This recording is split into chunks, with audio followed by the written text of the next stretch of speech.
Olá, seja muito bem-vindo e muito bem-vinda à nossa primeira live transmitida diretamente pelo YouTube.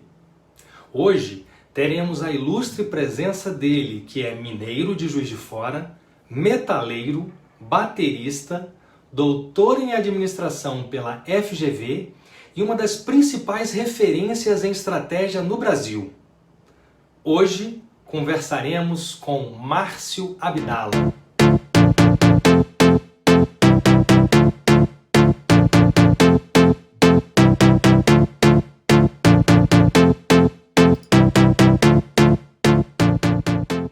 Márcio Moutinho Abdala é doutor em administração pela FGV-EBAP, professor adjunto da UF em Volta Redonda, onde coordena o mestrado profissional em administração, é membro do comitê científico da área de estratégia da ANPAD, é pesquisador líder do NEFES, Núcleo de Estudos Fronteiriços em Estratégia e Sociedade, e diretor científico do Congresso de Administração, Sociedade e Inovação, o CASE.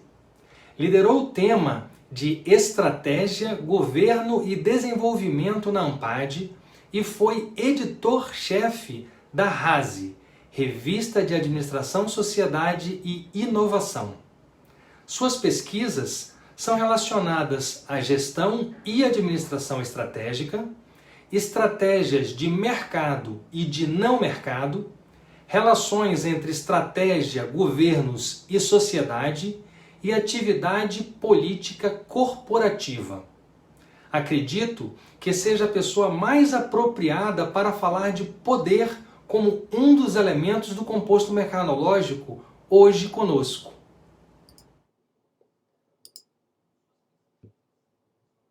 Márcio, boa noite. Seja muito bem-vindo. Estamos muito contentes que você tenha aceitado bater esse papo conosco hoje. É muito comum termos acesso à literatura de marketing sem uma discussão apropriada sobre poder. Você poderia hoje nos trazer a sua visão a esse respeito, tanto em termos conceituais como em aspectos práticos para futuros gestores de marketing?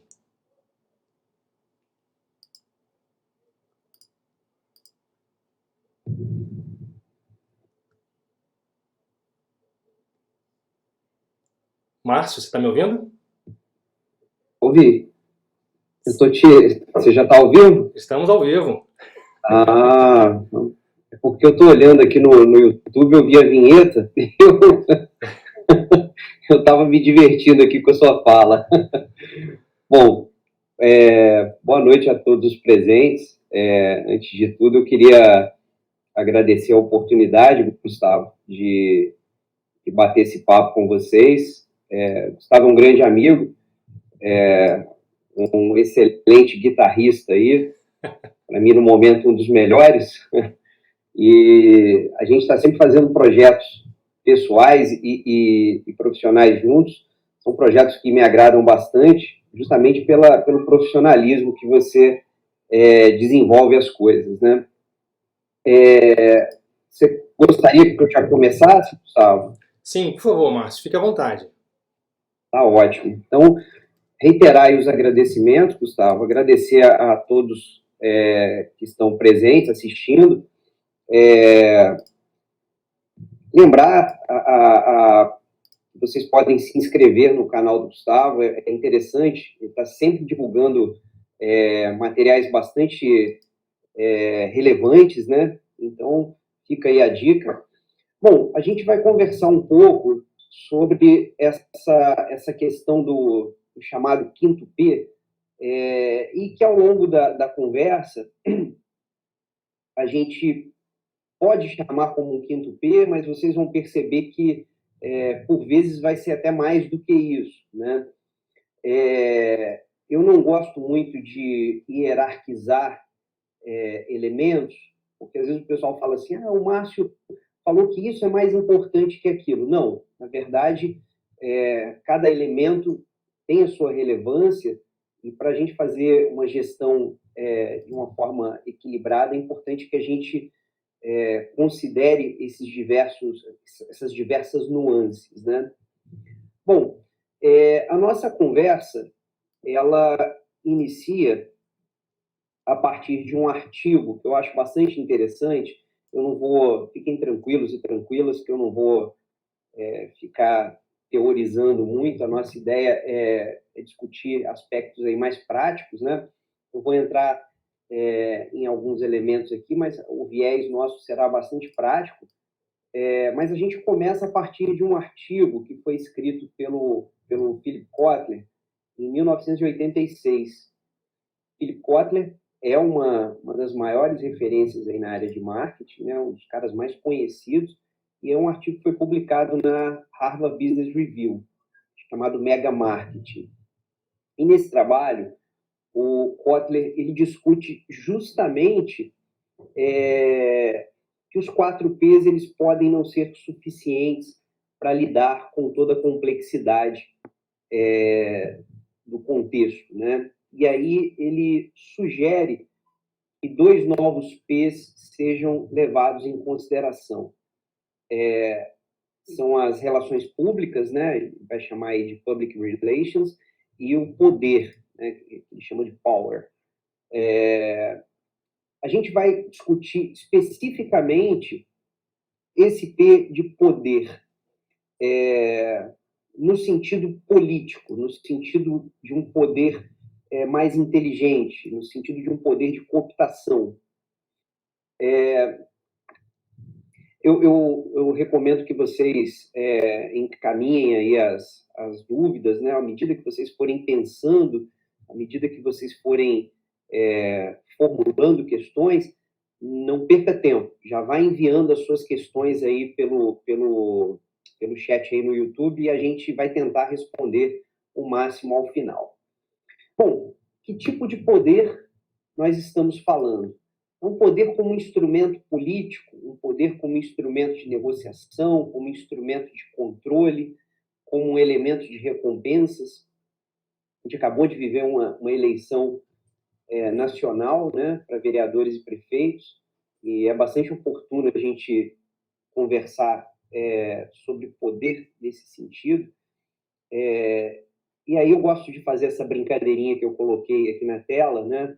O que parece ser mais estratégico? Jogar um jogo a partir de regras dadas ou flertar com a possibilidade de mudar ou modificar as regras desse jogo?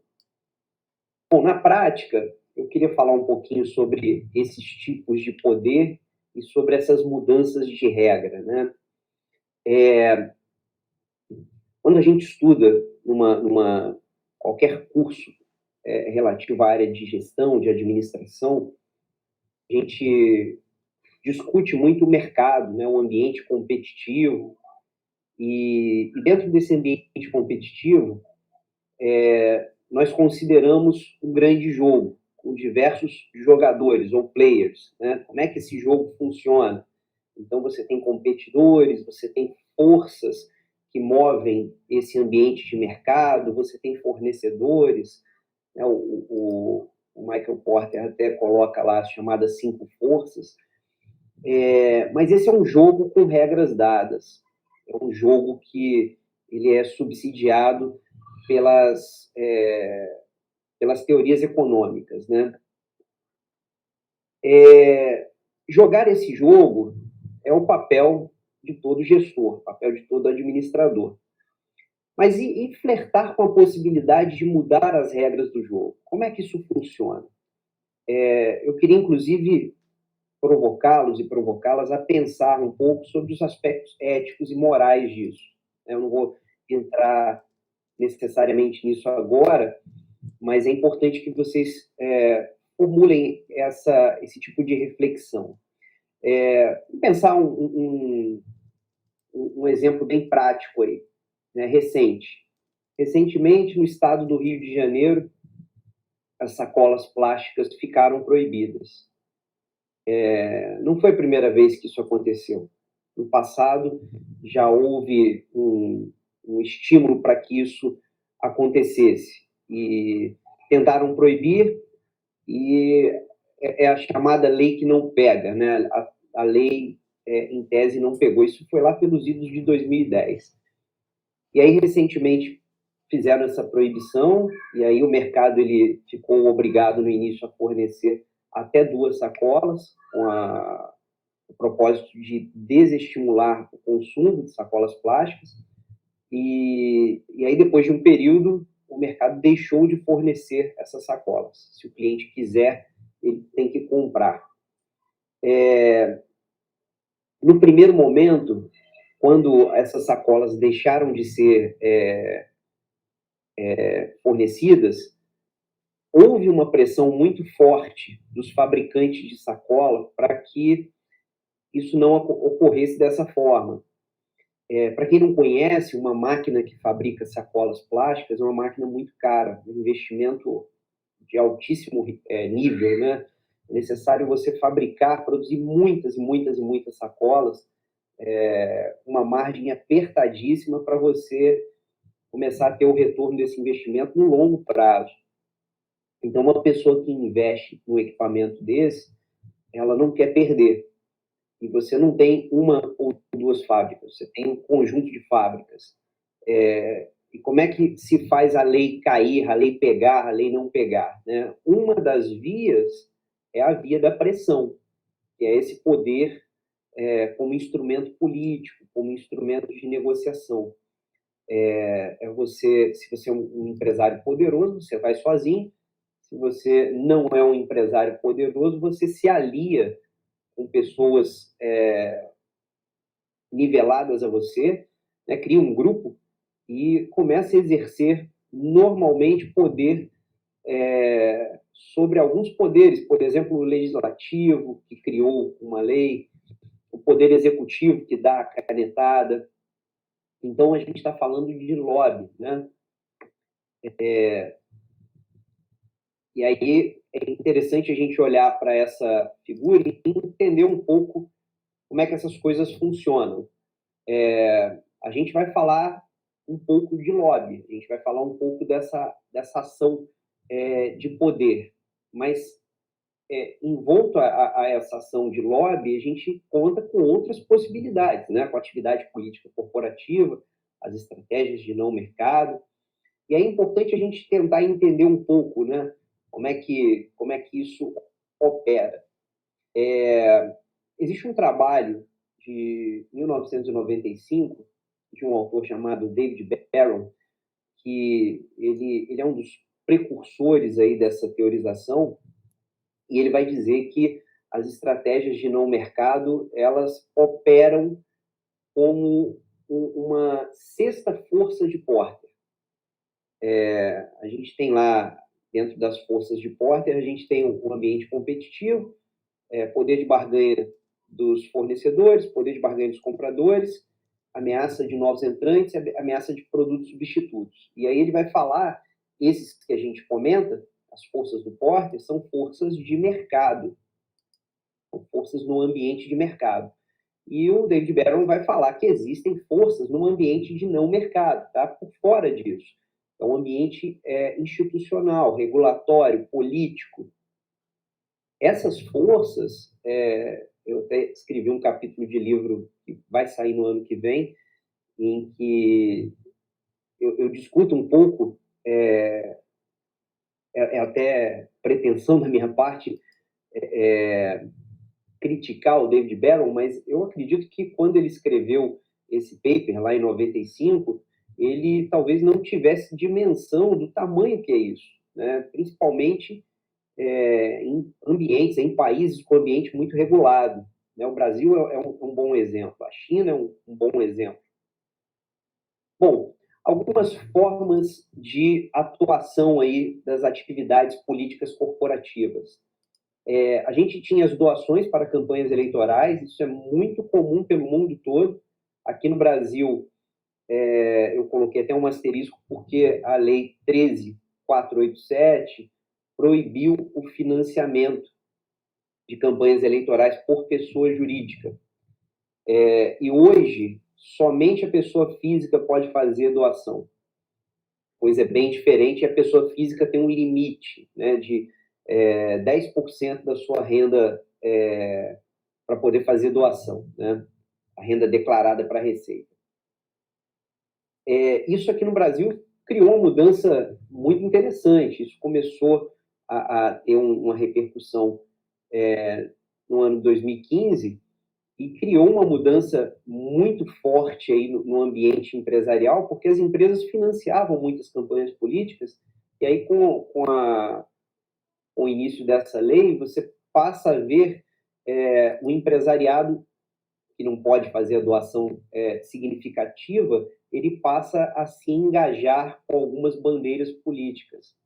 Então, talvez um dos casos aí mais emblemáticos no Brasil seja o caso da Havan, né, que tornou-se aí praticamente um garoto propaganda de uma bandeira, né, de uma bandeira liberal, mas outros empresários, outros grandes empresários, menores também, passaram a ter um engajamento com algumas bandeiras políticas como forma de moeda de troca. Então, se você não consegue fazer uma doação para uma campanha e essa doação monetária, hoje existe aí o fundo partidário, né? Uma moeda de troca seria o engajamento e a reputação de alguns empresários que acabam persuadindo pares, funcionários, colaboradores a seguirem essa mesma bandeira, né? Então, a gente falou do caso da Havan, mas tem muitos outros. O próprio Silvio Santos, a Luísa Trajano, do Magazine Luiza, uma bandeira um pouco diferente, né? E diversos outros. A gente tem uma lógica chamada revolving door, que é aquela porta giratória, né? Que é a participação de ex-políticos nos conselhos de administração de empresas.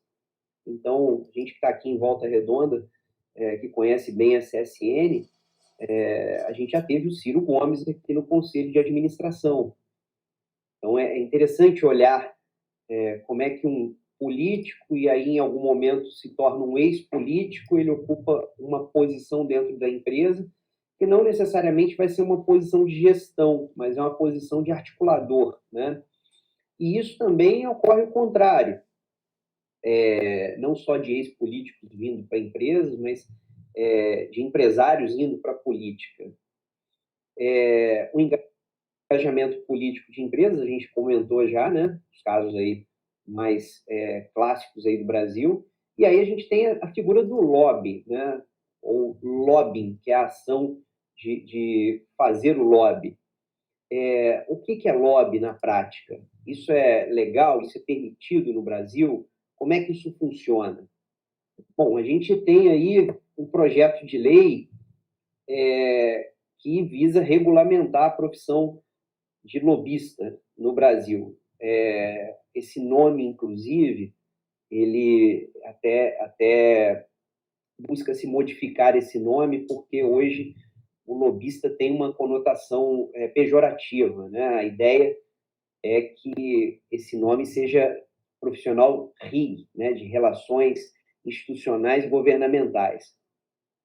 Mas esse projeto de lei, olha que interessante, é um projeto de lei de 2007 e até hoje ele não andou.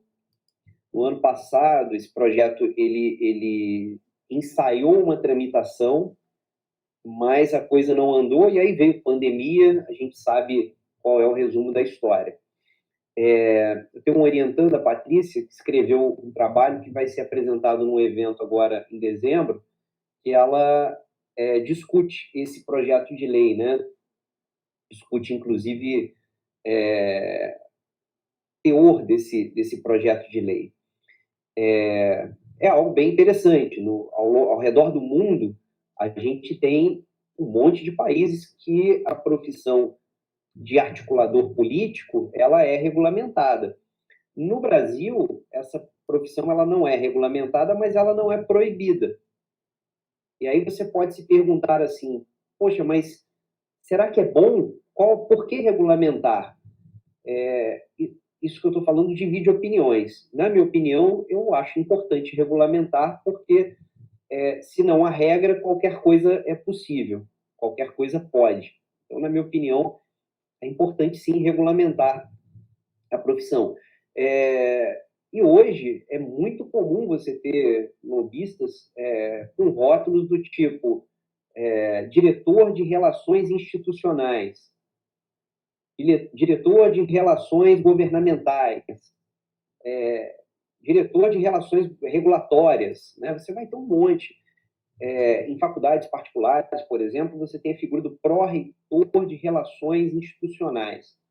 É um pró-reitor de lobby, de ir até Brasília, né? de verificar o ambiente regulatório, né? Para proposição de cursos, regulação de cursos, e etc. Como é que isso funciona no marketing? Então, eu coloquei aqui algumas bandeirinhas, e isso aqui é muito interessante para a gente conversar. Eu acho que aqui vai suscitar uma série de questionamentos, né, intrigações na mente. Então, do lado esquerdo, eu coloquei a bandeirinha da China e um trechinho de um artigo de 2008. Eu uso bastante esse paper, né? E aí você pode falar, poxa, mas isso já tem 12 anos. Eu não consegui achar nenhuma pesquisa que revelasse esse tipo de informação recente. Então, a gente tem aí pesquisas conduzidas em economias emergentes apontam que a maior parte dos executivos na China usa cerca de 30% a 50% do seu tempo em negociações com departamentos do governo e outros stakeholders. Isso é o quê? Isso é relações institucionais e relações governamentais, não é outra coisa. Agora, 30% do tempo se pensar num executivo, né, um CEO, um executivo que ganha muito, você tem uma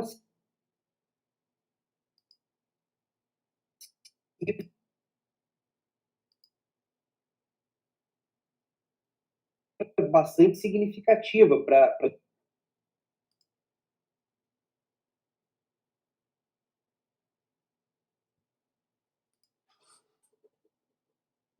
O áudio deu uma desconectada, desculpem.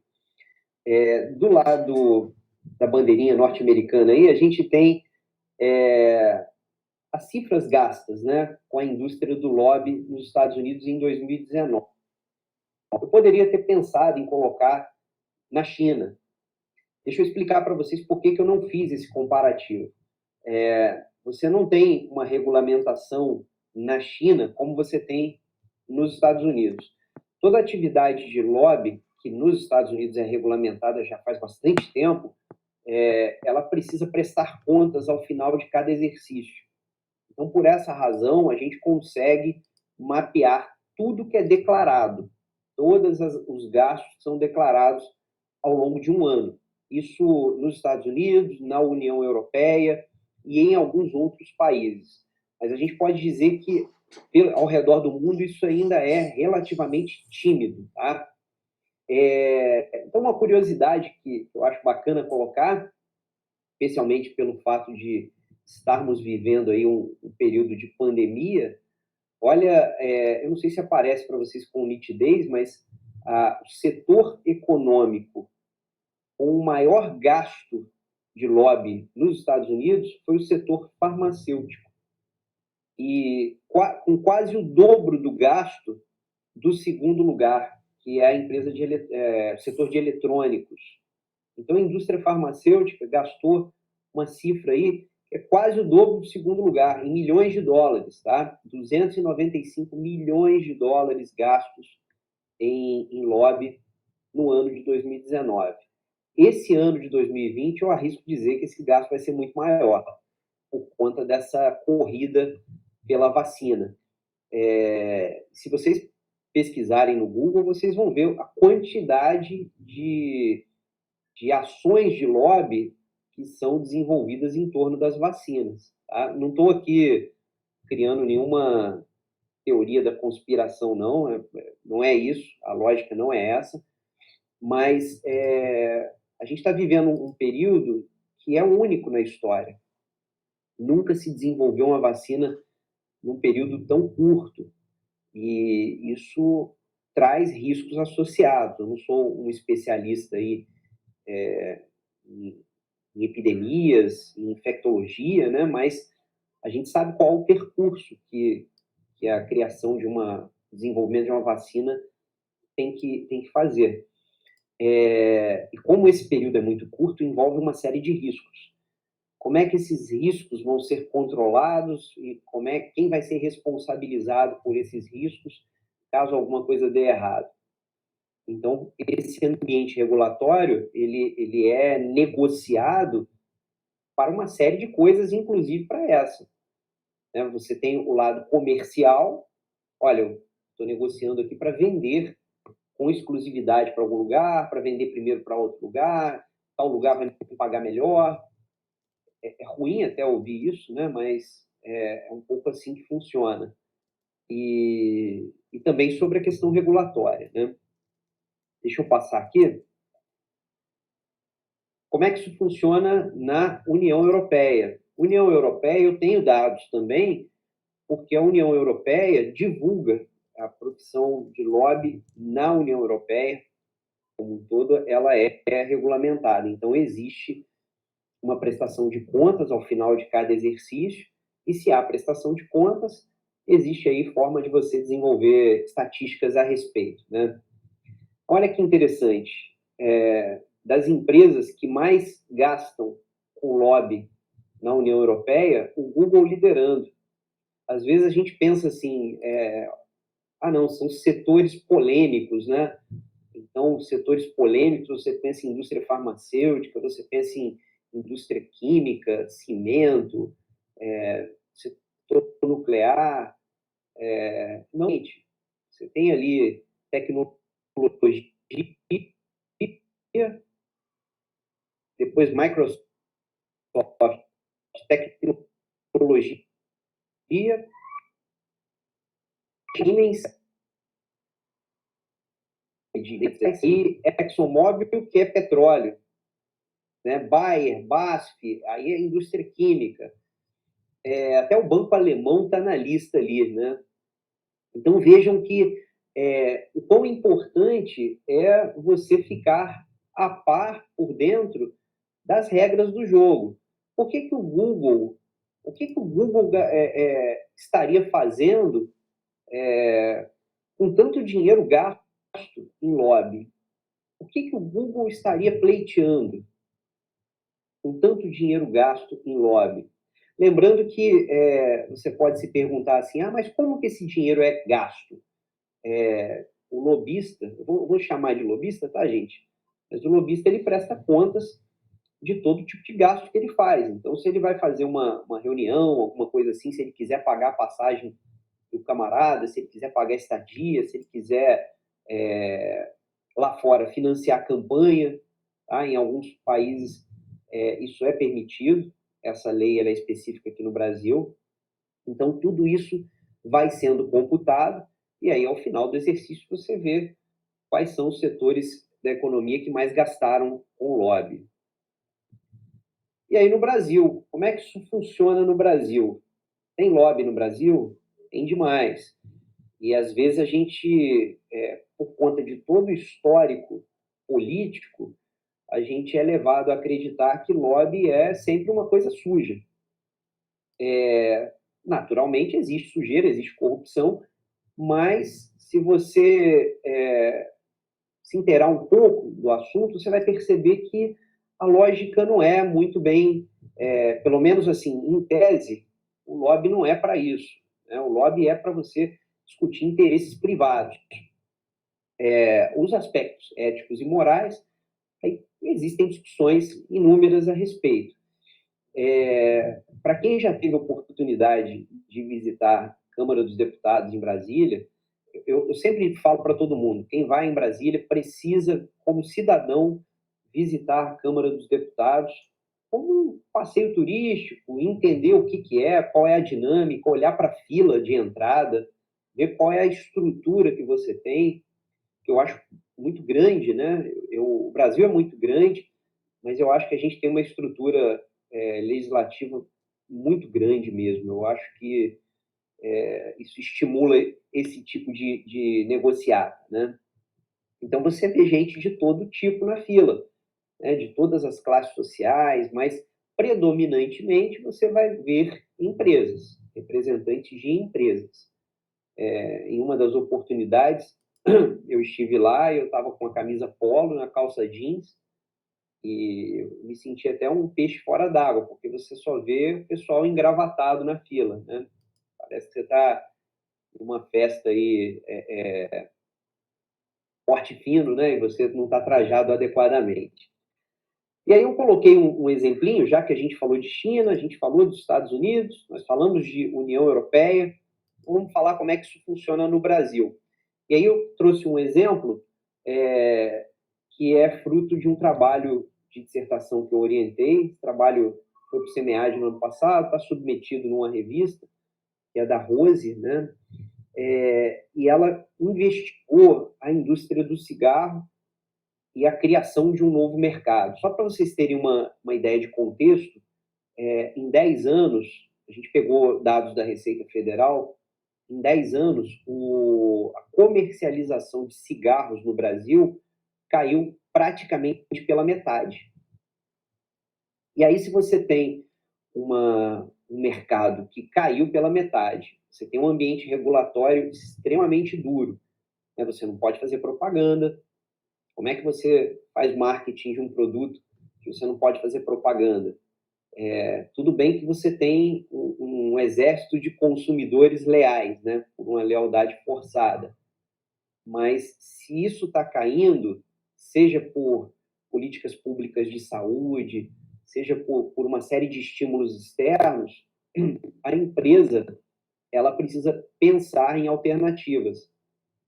Uma alternativa, que não é invenção da Souza Cruz, não é invenção da indústria brasileira, mas que é uma realidade, são os vaporizadores, né, os tais cigarros eletrônicos.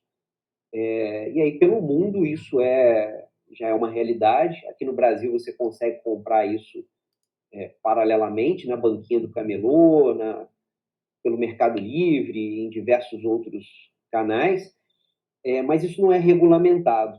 E a Souza Cruz está fazendo uma pressão fortíssima em cima da Anvisa para regulamentar os vaporizadores, os cigarros eletrônicos, porque aí ela cria um novo mercado, né? Um mercado que, inclusive, é direcionado mais ao público jovem. E aí, como é que ela faz isso?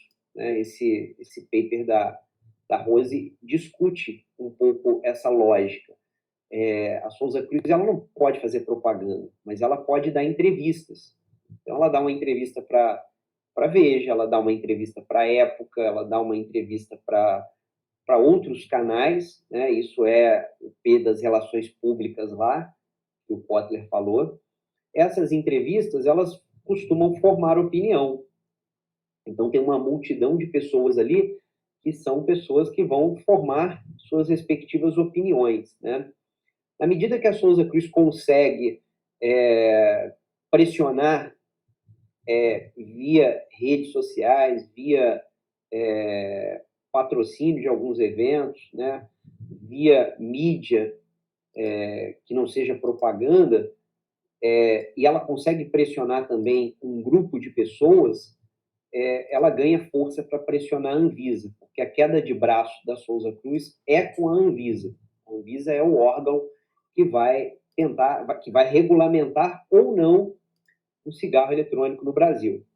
E aí, uma vez que a Anvisa bate o martelo, isso vai para a Câmara, né, dos Deputados e Senado para poder ser aprovado. Então, você tem um processo de regulação. A gente fez essa figurinha, naturalmente, esse ambiente ele é muito mais complexo do que isso, mas é um dos exemplos, né, para a gente mostrar como é que você exerce poder e não necessariamente é um poder direto, é um poder mais inteligente, né? Um poder de cooptação, um poder de negociação. Alguns outros exemplos que a gente tem, eu tentei pegar exemplos recentes, né? Como grandes empresas deixaram o Brasil viciado em junk food, né? Um exemplo aí de 2017, tem uma pesquisadora que a gente segue aí, o nosso grupo segue essa pesquisadora, que é a Melissa Mialon, ou Mayalon, que ela estuda bastante essa questão de alimentação e atividade política corporativa. Ela tem uma série de trabalhos que mostra como que a indústria de comida ultraprocessada ela faz pressão na mídia, ela faz pressão no ambiente regulatório, como que grandes empresas, a exemplo da Nestlé, ela consegue pressionar o mercado de papinha de bebê.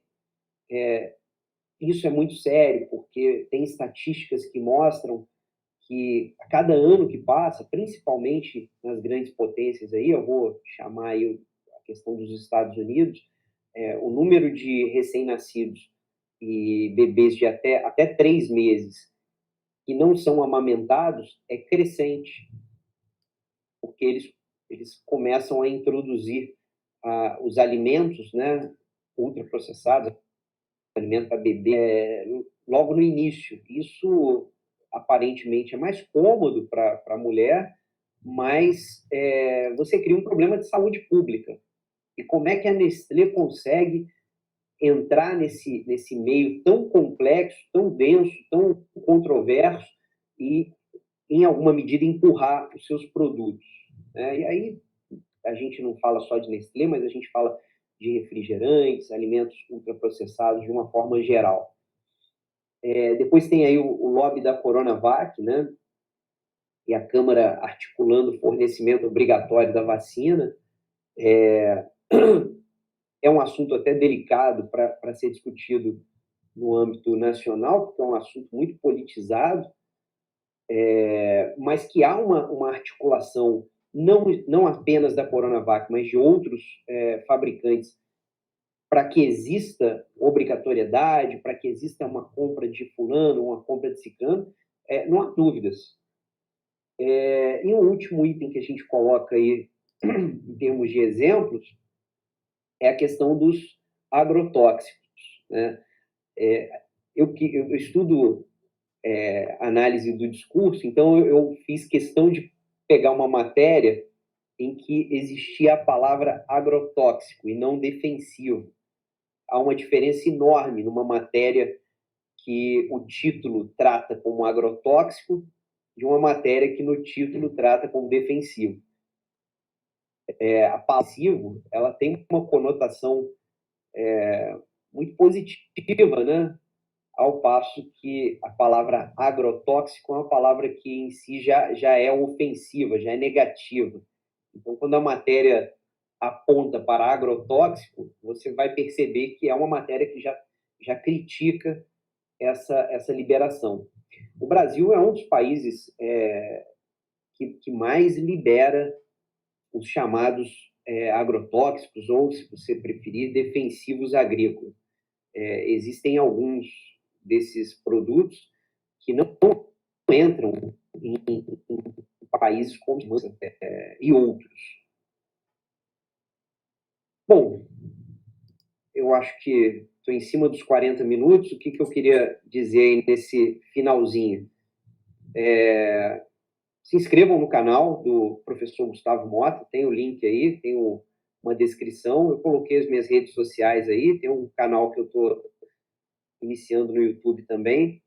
A capa, estou fazendo um jabá aí, professor Gustavo, se me permite, do livro de administração estratégica que a gente lançou no ano passado.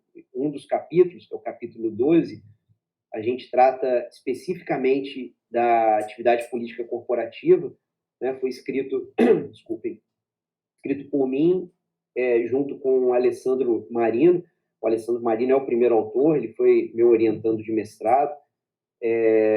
Então, eu queria finalizar agradecendo a todos e a todas, e a gente já abre aí para as questões, né, Gustavo? Márcio, muito obrigado. Muito obrigado pela sua apresentação, muito obrigado pela sua disponibilidade de estar aqui conosco. A gente está aí experimentando esse modelo novo, né? Então a gente já vem fazendo aula remota, já vem usando as tecnologias, né, que nos permitem fazer apresentações, mas fazendo essa live aí pelo YouTube é a primeira vez, então quero também agradecer a sua parceria para a gente aprender junto aí como é que faz essas coisas, como é que desenvolve essas novas competências.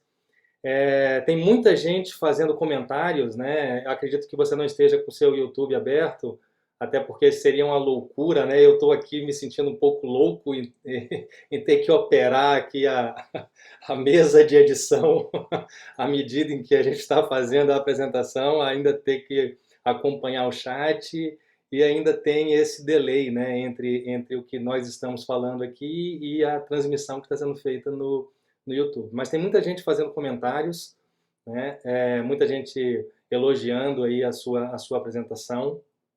A Joyce fez alguns comentários aqui que ela lembrou de um trabalho, a Joyce Altaf, né? Ela lembrou de um trabalho de vocês no SEMEAD. O José Rocha também fez alguns comentários aí. Não vou conseguir posicionar em que momento da sua apresentação, justamente por conta desse delay entre o que eu vejo e o que quem está no YouTube está vendo, né? Mas ele comentou sobre o Eduardo Paes ser indicado pelo Bloomberg. Aí eu confesso que eu talvez tenha perdido aí o momento dessa colocação. Depois ele fala também, o José Rocha, da relação do interesse privado com o poder público, ou desculpa, com o poder político. Parece ser algo que está no limite ali da ética, né? Acho que isso também foi algo que você fez esse comentário na sua apresentação. E vem uma pergunta aqui do Vicente Miranda, que o Vicente Miranda é um colega meu de 20 anos. Já trabalhamos juntos em Salvador, já trabalhamos juntos em Jequié, e me deu uma satisfação enorme vê-lo aqui, né? O Vicente Miranda ele fez duas perguntas para você aqui, Márcio. A primeira é: como o poder do lobby se encaixa na capacidade de resiliência das empresas e como as micro e pequenas empresas brasileiras poderão se aproveitar dessa possibilidade? Ótimo. Bom, primeiro, obrigado aí a todos e a todas aí pelas questões, né? Joyce é uma grande parceira aí de pesquisa, né? A gente é amigo há muito tempo. Os colegas que fizeram as perguntas aí também, muito obrigado. Vicente, eu vou tentar responder. Vou começar pela última, que é a que está mais fresquinha na cabeça, né? Como que as pequenas empresas elas podem atuar com o lobby? Essa pergunta é muito interessante porque quando começou-se a investigar o lobby dentro do ambiente empresarial, o lobby já é discutido há muitos anos no âmbito de direito, né? As teorizações, inclusive, na área de ciência política, mas em administração, em gestão, no campo das empresas, isso se faz há muito tempo, mas em termos de ciência, isso é relativamente recente. E aí, quando se começou a investigar, esse é um tipo de pergunta que é bastante comum, né? Um Ike Batista, ele vai jantar, né, na época de ouro, ele ia jantar com a presidente Dilma. O Luciano da Havan, ele vai jantar com o presidente Bolsonaro. Mas como é que o pequeno empresário ele faz para se articular e para chegar lá? Ele não precisa necessariamente chegar no presidente. E é até difícil chegar, né? Mas, normalmente, quando você não tem poder de fogo, como esses caras grandes têm, você precisa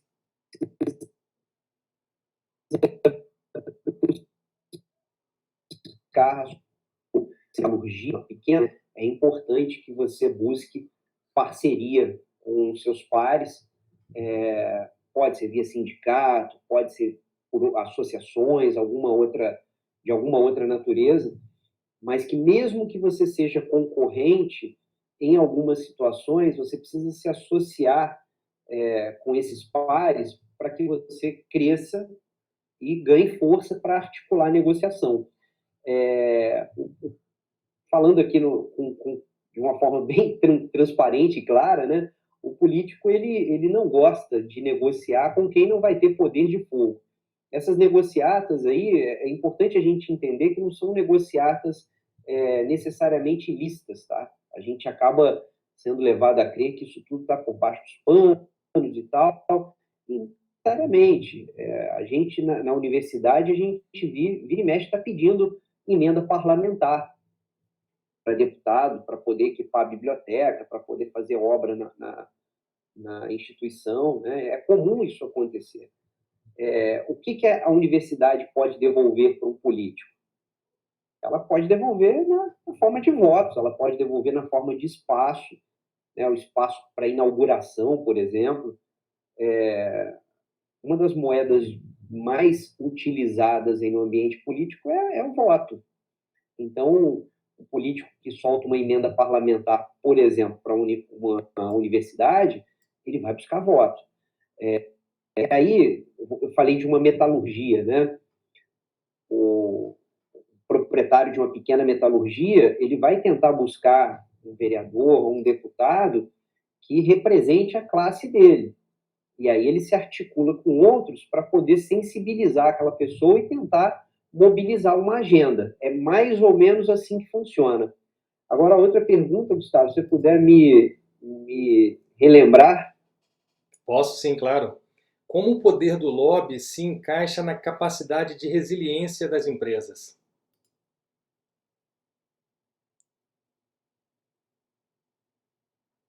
Enrolei o microfone aqui, desculpa. Eu não sei se eu entendi bem a pergunta, né? Essa capacidade de resiliência, eu não sei se eu compreendi bem o que seria isso. Talvez eu possa até responder alguma coisa aqui que não seja exatamente a condizente com a pergunta, né? Eu faço da seguinte forma, como eu tenho contato Pode falar, com o Vicente, eu peço posteriormente que ele me mande, né, com mais detalhes, né, essa dúvida, e eu compartilho contigo e a gente pode tratar talvez com maior propriedade num outro momento, né? O que você acha? Com certeza. Ele está complementando aqui pela participação. Ele está complementando aqui agora, né, colocando que então seria como o poder do lobby ele se encaixa nessa capacidade de resiliência, que seria a de se adaptar, de inovar, né? Então. Sim, entendi. Bom, não vai ser sempre que o lobby vai resolver, né? Por exemplo, você vai ter problemas dentro da empresa que são problemas de recursos. Você vai ter problemas que são problemas, como você falou, de inovação, de tecnológicos, mas o lobby ajuda. Ajuda, inclusive, para você adquirir capacidade, né? Em estratégia, a gente costuma brincar com um bordão, né? A gente fala que recurso a gente compra e capacidade a gente desenvolve. Mas existe forma de você comprar, de você adquirir capacidade. E o lobby ajuda a manter essa capacidade que a gente chama de dinâmica, né?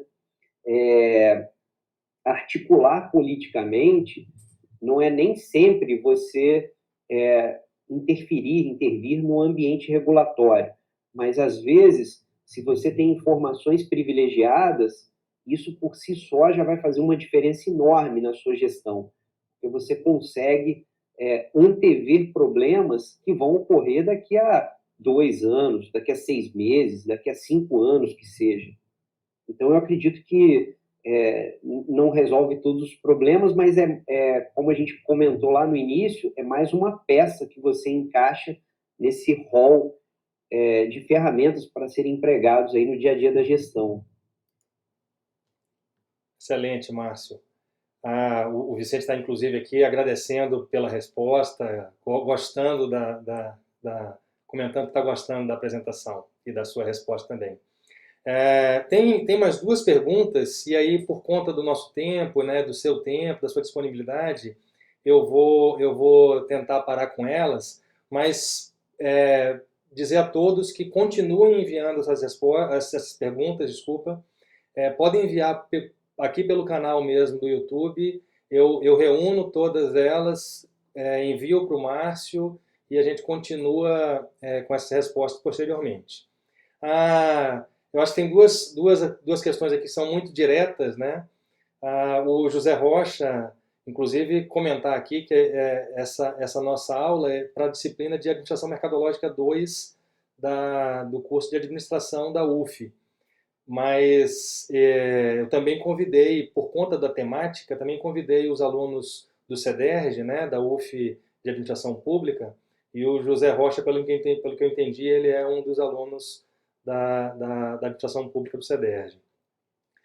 Então, fico muito satisfeito em vê-los aqui também, né? Aliás, usando um termo aí mais antigo e talvez até mais próprio lá da Bahia, assim, bombou aqui essa live, né? Teve muita gente assistindo, muita gente online, muita gente marcando como gostou. E o José Rocha, ele, nessa questão dele, ele consegue compreender bem os conceitos de marketing, ele também consegue compreender bastante sobre políticas públicas, mas que ele tem uma certa dificuldade de enxergar essa relação, né? E aí ele pergunta de forma bem direta, assim, a regulamentação é positiva? José Rocha, eu vou te dar uma opinião pessoal, tá? Antes de tentar te responder, novamente eu reitero aí os agradecimentos feitos pelo Gustavo. Também fico super feliz aí, não só com o espaço que o Gustavo cedeu, mas com a presença de todo mundo. É muito bacana a gente poder discutir um assunto que ele ainda é crescente, né? Só para vocês terem uma ideia, o nosso conceito, nossa noção de tempo é uma noção meio estranha, né? E à tarde eu estava preparando umas coisas, eu estava refletindo um pouco a respeito disso. Eu comecei a estudar isso em 2010 e se a gente olha tem 10 anos e ainda é muito escasso, né? Ainda tem pouca coisa a respeito. Mas tentando te responder assim mais objetivamente, existem as opiniões, elas são diversas, mas existe uma maioria que tende a acreditar que a regulamentação é positiva por algumas razões, né? Uma delas é que, uma vez regulamentado, você sabe o que pode e o que não pode. Se não tem regulamentação, qualquer coisa está valendo, né? Entre aspas. Outra questão que, havendo regulamentação, a gente tem condições de reduzir um pouco as assimetrias. Então, você consegue colocar alguns instrumentos na regulação que possibilite a participação de atores com menos poder. Então, hoje, vou chamar de indústria do lobby, ela é mobilizada por quem tem muito poder. Então, se você tem pouco poder, você precisa se associar. Isso nem sempre é fácil. A gente precisa deixar claro que quem tem muito poder vai ter mais vantagens. Se você regulamenta, você consegue colocar alguns instrumentos que permitam mais inclusão. Não resolve, mas ajuda, né? E agora, qual que é o problema? O problema é se a regulamentação ela não for muito bem desenhada. O trabalho da Patrícia vai ser apresentado agora no Convibra, um congresso virtual de administração. Ela discute justamente isso, né? Esse projeto de lei ele tem uns furos aí e ele deixa algumas coisas descobertas. Ele tem alguns elementos ali que são muito subjetivos e passíveis de interpretações aí dúbias, né? Mas, em linhas gerais, eu sou favorável à regulamentação, sim. Obrigado aí pela participação. Bom, a outra pergunta do Mahayan, na verdade depois o José Rocha até complementa e eu acho que você já, de certa forma já respondeu, né? Ele fala, o lobby só é estranho à nossa cultura por causa do nosso histórico, talvez seja estranho para outras culturas, mas a resposta que eu entendi você já ter dado é que sim, nosso histórico ele responde positivamente a essa pergunta, né? E a pergunta do Mahayan, que é um aluno da administração, né, lá da UF, ele viu sua colocação sobre a nossa relação buscando verba parlamentar para biblioteca, etc., na UF, e ele pergunta, empresas e órgãos públicos também praticam lobbying? Ou a forma de busca por melhoras vem de outra forma? Bacana. Pô, Mahayan, um abração, cara. Muito bom tê-lo aqui. Então, esse livro nosso novo, que vai sair no ano que vem, tem um capítulo que eu escrevi, que eu dou uma avançada no capítulo desse livro de administração estratégica, né? Quando a gente fizer o lançamento, a gente faz outra live aqui, mas a gente discute exatamente essa questão. Existem os profissionais de lobby, que querem ser chamados de profissionais de RIG, né? Relações institucionais e governamentais, e existem os profissionais que são chamados de advocacy, e eles não querem se misturar, tá? Normalmente, os profissionais de lobby, eles vão agir em defesa de um interesse privado. Então, por exemplo, eu vou fazer lobby para uma empresa automobilística para que a lei de poluição ela seja um pouco mais maleável. Quem vai fazer o chamado advocacy, ele vai buscar uma causa que não é necessariamente uma causa privada. Então, o que a gente faz, a gente pode, para a UF, né, a gente pode enquadrar aí muito mais numa situação de advocacy do que de lobby.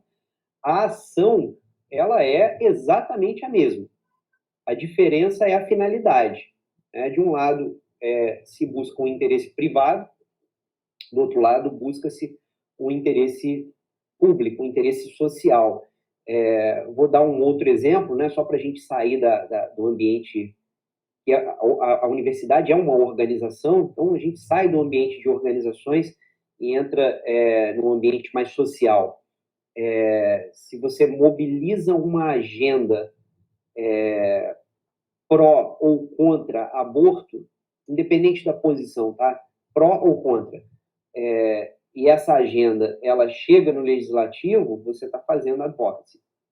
Então, é lobby? É lobby. E existe um trabalho aí recente que ele vai discutir justamente que esses papéis, eles não são feitos especificamente assim, a empresa faz lobby e ONG faz advocacy. A empresa, ela pode fazer defesa em função de uma causa, tá? E uma ONG também pode buscar recursos aí em função de uma causa privada. Então, o nome muda um pouquinho, mas a forma e a coisa, né, o processo é a mesma coisa. No final das contas, o nome muda e muda a finalidade. Tá? Não sei se eu consegui responder se era exatamente nesse sentido. Márcio, dado né, o tempo que a gente já ocupou e a nossa tentativa de nos mantermos aí em 1 hora de apresentação, eu acho que a gente está chegando mais ou menos nesse tempo, eu quero aproveitar aqui e, mais uma vez, agradecer enormemente a sua disponibilidade, parabenizá-lo pela sua apresentação. Esses parabéns não são somente meus, tem muitos comentários no YouTube justamente parabenizando essa sua apresentação. Quero agradecer também a você que esteve conosco. Tenho certeza que com essa apresentação do professor Dr. Márcio Abdala, hoje, a sua percepção a respeito dos conceitos e da prática do marketing foi ampliada. Então, boa noite e até a próxima oportunidade. Márcio, você quer fazer algum comentário? Te agradecer, Gustavo, agradecer muito aí pela sua parceria, pela nossa amizade, né? Dizer que é sempre um prazer trabalhar contigo, desenvolver os projetos aí com você, e agradecer demais aí a presença de todos e todas, né? Fico muito feliz aí, muito honrado aí, não só com as pessoas assistindo, mas principalmente com as pessoas contribuindo, né? Perguntando, mandando questões, mandando dúvidas. Isso deixa a gente bastante feliz e motivado a continuar aí a desvendar essa temática que ela é ainda pouco conhecida no ambiente das empresas, né? Agradeço muito a você, Gustavo, e a todos e todas que estão conosco até agora. Obrigado. Os elogios continuam aqui, mas aí depois você entra no YouTube e você vai conseguir ler todos, né? Então, Beleza. mais uma vez, agradecer a presença de todos, principalmente a sua, Márcio, por vir nos apresentar esse tema que eu acho que é tão rico e tão interessante. Então, mais uma vez, boa noite a todos e até uma próxima oportunidade. Obrigado, boa noite.